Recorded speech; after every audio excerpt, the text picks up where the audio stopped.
முக்கிய செய்தி ஒன்றினை தற்போது பார்க்கலாம். விஜய் பெரும்பான்மையை நிரூபிக்க காங்கிரஸ் ஆதரவு தர முடிவு செய்திருப்பதாக தகவல் வெளியாகியுள்ளது. இது குறித்த கூடுதல் விவரங்களை எமது செய்தியாளர் ஹரிராம் வழங்கிட கேட்கலாம். ஹரிராம் வணக்கம். இது குறித்த விவரங்களை பதிவு பண்ணலாம். ஓவியா வணக்கம்.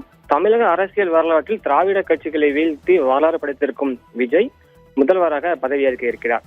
ஆனால் இது என்ன சிக்கல் என்றால், பெரும்பான்மையை நிரூபித்து முதல்வராக ஆவதற்கு 118 சட்டமன்ற உறுப்பினர்களின் ஆதரவு தேவை என்ற நிலையில் விஜயின் வாசம் 107 சட்டமன்ற உறுப்பினர்கள் மட்டுமே இருப்பதால் அவர் முதலமைச்சராக பதவியேற்பதில் பதவி தொடர்வதிலும் சிக்கல் எழுந்திருக்கிறது. இந்நிலையில் ஆளுநருக்கு தன்னை முதலமைச்சராக பதவியேற்க அழைப்பு விடுக்குமாறு மின்னஞ்சல் மூலம் கடிதம் அனுப்பியிருக்கும் விஜய் தான் பெரும்பான்மையை 14 நாட்களில் நிரூபிப்பதாக தெரிவித்திருக்கிறார். தொடர்ந்து தான் பெரும்பான்மையை நிரூபிக்க சில கட்சிகளின் ஆதரவை குறித்து ஆலோசனை ஈடுபட்டிருக்கும் விஜய் பல கட்சிகளுடன் பேச்சுவார்த்தை தகவல் வெளியாகி இருக்கிறது. இந்நிலையில் விஜய்க்கு ஆதரவு அளிக்க காங்கிரஸ் முடிவு செய்திருப்பதாக கிட்டத்தட்ட உறுதியான தகவல் வெளியாகி இருக்கிறது. அதாவது காங்கிரஸ் வசம் 5 எம்எல்ஏக்கள் இருக்கும் சூழலில் அவர்கள் விஜய்க்கு ஆதரவு தர இருப்பதாக தகவல் வெளியாகி இருக்கிறது.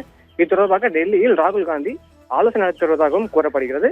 அதே சமயம் காங்கிரஸ் ஆதரவு தருவதற்கு ஒரு நிபந்தனை ராகுல் காந்தி தரப்பில் விதிக்கப்பட்டிருப்பதாகவும் கூறப்படுகிறது. அது என்னவென்றால், நாங்கள் ஆதரவு தருகிறோம், ஆனால் பாஜக மற்றும் அதன் கூட்டணி கட்சிகளின் ஆதரவை விஜய் பெறக்கூடாது. அதாவது மதச்சார்பற்ற முற்போக்கு கூட்டணிகளின் சார்பில் மட்டுமே விஜய் முதலமைச்சராக பதவியேற்க வேண்டும். வேறு எந்த கூட்டணி கட்சிகளின் ஆதரவையும், அதாவது பாஜக மற்றும் மத சார்பற்ற அந்த கூட்டணி கட்சிகளின் ஆதரவை மட்டுமே பெற வேண்டும். பாஜக மற்றும் அதன் கூட்டணி கட்சிகளின் ஆதரவை விஜய் பெறக்கூடாது என காங்கிரஸ் தரப்பிலிருந்து நிபந்தனை வைக்கப்பட்டதாக கூறப்படுகிறது.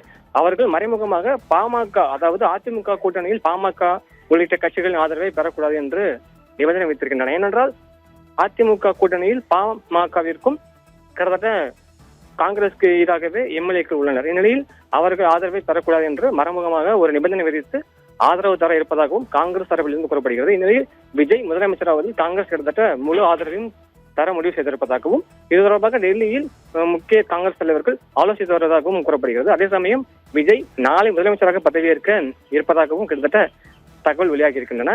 இந்நிலையில் அவர் முதலமைச்சராக பதவியேற்கும் பட்சத்தில் அதன் பின் ஒரு வாரம் அல்லது 2 வார காலகட்டத்தில் அவர் தன்னுடைய பெரும்பான்மை நிரூபிக்க வேண்டும் சூழலில் இருப்பதால் காங்கிரஸ் தவிர்த்து பாமக உள்ளிட்ட பாஜக கூட்டணி கட்சிகள் பக்கம் செல்லக்கூடாது என்றால் அவர் திமுக கூட்டணியில் இருக்கக்கூடிய விசிக, கம்யூனிஸ்ட் கட்சிகள், ஐயுஎம்எல், தேமுதிக உள்ளிட்ட கட்சிகளின் ஆதரவை பெற வேண்டிய சூழல்கிறது.